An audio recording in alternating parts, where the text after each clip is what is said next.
ఈ రోజే డౌన్లోడ్ చేయండి. మీ ఫేవరెట్ షోస్ చూడండి. ఎవరో చేసిన కుట్రకి నేను బలయ్యానన్న బాధ కలిగింది. కానీ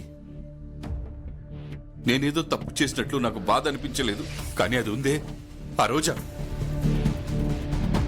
అది కోర్టులో మాట్లాడిన మాటలు విన్నాక ఇలాంటి బిడ్డని ఎందుకు కన్నాను రా అని మొట్టమొదటిసారి జీవితంలో ఎన్నడూ లేని బాధ కలిగిందమ్మా. ఈ నాన్న బతుకు కోరుకుంటున్నావు నువ్వు, కానీ అది అమ్మా నాన్నని ఇద్దరిని చంపేసింది.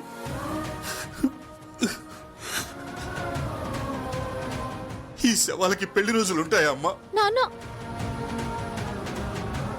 తనేదో అనిందని నువ్వు అదే పట్టించుకుంటే ఎలా నాన్న? మేము వచ్చింది తన గురించి మాట్లాడడానికి కాదు, తన గురించి ఏం కాదు. ఈరోజు మీ పెళ్లి రోజు నాన్న. మీరిద్దరూ ఈరోజు సంతోషంగా ఉండాలి. ఇంటి భోజనం తిని నువ్వెన్ని రోజులైంది నాన్న? కడుపు నిండా ఈ రోజైనా తిను నాన్న. శవానికి ఆకలి ఎక్కడుంటుందమ్మా? చంపేసింది అది. మాటల తూటాలతో ఈ కన్న తండ్రిని కాల్చి చంపేసింది. ఎలా పెంచనమ్మా దాన్ని? కానీ అది ఆ విధంగా కన్న తండ్రి కళ్ళలోకి సూటిగా చూస్తూ వీడు హంతకుడు, మా అమ్మ నాన్న చంపాడు అని అందంటే అసలు దాన్ని ఏమనుకోవాలమ్మా? దాన్ని ఎలా బతకనివ్వాలమ్మా?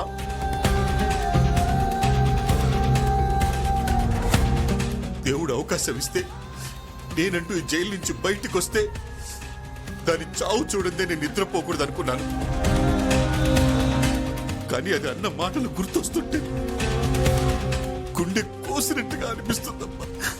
ఎవరో కొడవలు పెట్టి కోసినంత బాధగా ఉందమ్మా. కూతురు అలాంటి బాధలో చంపేసింది.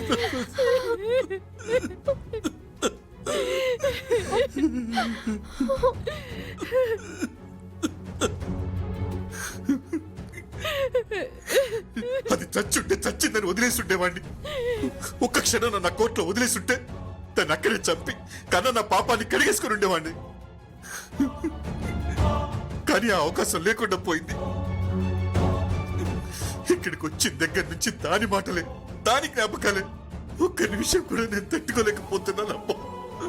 నాన్న, తన గురించి ఆలోచించొద్దని చెప్పానా? చూడు, నువ్వు బాధపడుతుంటే అమ్మ కూడా ఎంత బాధపడుతుంది. పెళ్లి రోజు కూడా ఇలాగే ఉంటారా? ఇంకా ఏం పెళ్లి రోజమ్మా? నన్ను నా ఆనందాన్ని లోపలేసి బంధిస్తే బయట ఉన్న మీ బతుకుల్లో ఆనందం లేకుండా పోయింది. దీనంతటికీ కారణం అదే కదా. వదిలే నాన్న, పదే పదే అక్కని గుర్తు చేసుకుని బాధపడొద్దు. నా మాట విను ప్లీజ్. నువ్వురా, భోంచేదురా. బిడ్డ, నేను ఏ జన్మలో ఏం పాపం చేశాను దేవుడు నాకు ఇంత శిక్ష విధించాడు? కష్టాన్ని నమ్ముకున్నాను, ఉన్నంతలో బతికాను, నీతిగా నిజాయితీగా నిలబడ్డానని గర్వంగా అనిపించేది. చచ్చే రోజు సంతోషంగా చస్తాలే అని నమ్మకంగా ఉండేది. నన్ను నా నమ్మకాన్ని నా రక్తమే చంపేసిందమ్మా. దాన్ని ఎలా మర్చిపోమ్మంటావు? దాని మాటలు ఎలా మర్చిపోమ్మంటావు? నేను అంతకున్నా. వద్దు నాన్న, దయచేసి ఇప్పుడు తన గురించి ఆలోచించొద్దు నాన్న. నిన్ను చూసినప్పుడల్లా ఆలోచించకూడదని అనుకుంటానమ్మా. కానీ నీతో దాన్ని పోల్చుకున్నప్పుడు అది నీలా ఎందుకు లేదు? ఇద్దరిని మేమే కన్నాం, మేమే కదా పెంచాం. నీకెక్కువ దానికి తక్కువ చేసింది లేదు. ఇంకా చెప్పాలంటే అది ఎక్కడో చదువుకుంటుంది, బాగుంటుంది అని నీకంటే దాన్నే ఎక్కువ చూసాం. కానీ చివరికి అది ఇలా చేస్తుందని కల్లో కూడా అనుకోలేదమ్మా. నాన్న, ఈ రోజు దయచేసి నువ్వు ఇవేమీ గుర్తు చేసుకోవద్దు ప్లీజ్. నువ్వు ముందురా, నువ్వు ముందు కూర్చో నాన్న. కూర్చో, నువ్వు కూడా కూర్చో.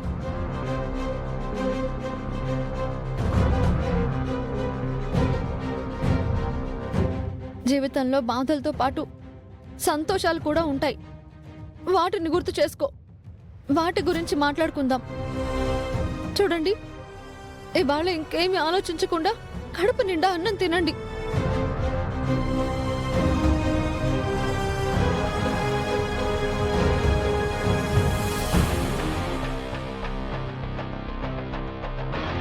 తిను నాన్న.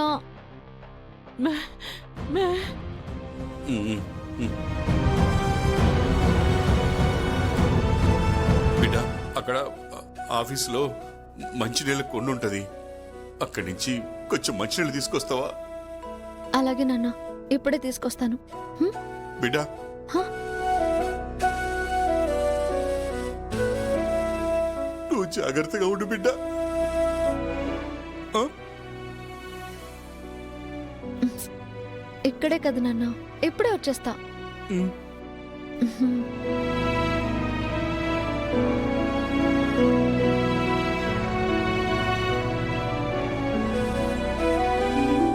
ఇలాంటి బిడ్డని కన్నందుకు చాలా సంతోషంగా ఉంది. చూసావుగా, నీ కోసం నా కోసం అది ఎంత తప్పన పడుతుందో. కానీ అదేంటే, మనం ఏమైపోయినా పర్వాలేదు, మనతో అవసరం లేదు అన్నట్టు అలా మాట్లాడేసింది.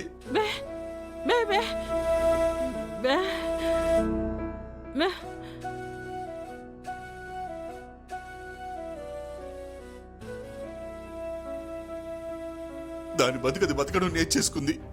దాని బతుకు కోసం బతికుండగానే మనకి చితిమంట పెట్టేసింది అది.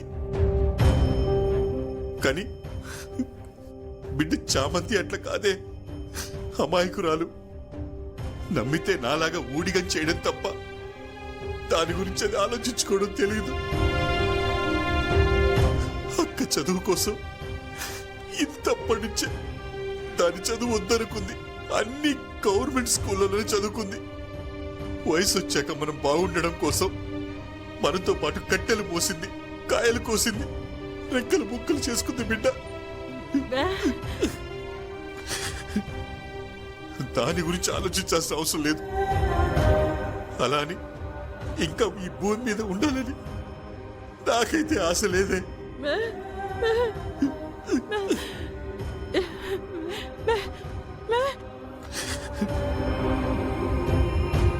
అవునే, ఆ రమాదేవి రహస్యాలు నాకు తెలుసని అది నన్ను వదిలిపెట్టదు. నా కారణంగా అది నా బిడ్డని కూడా వదిలిపెట్టదు. అందుకే నేను ఈ భూమి మీద ఉండి ఉద్ధరించేదేముంది? ఎవరిని ఉద్ధరించాలి? నేను బతికుంటే నా బిడ్డ కష్టపడాల్సిందే, నా కోసం రోజు ఏడవలసిందే, ఆ రమాదేవి చేతుల్లో మాటలు పడాల్సిందే.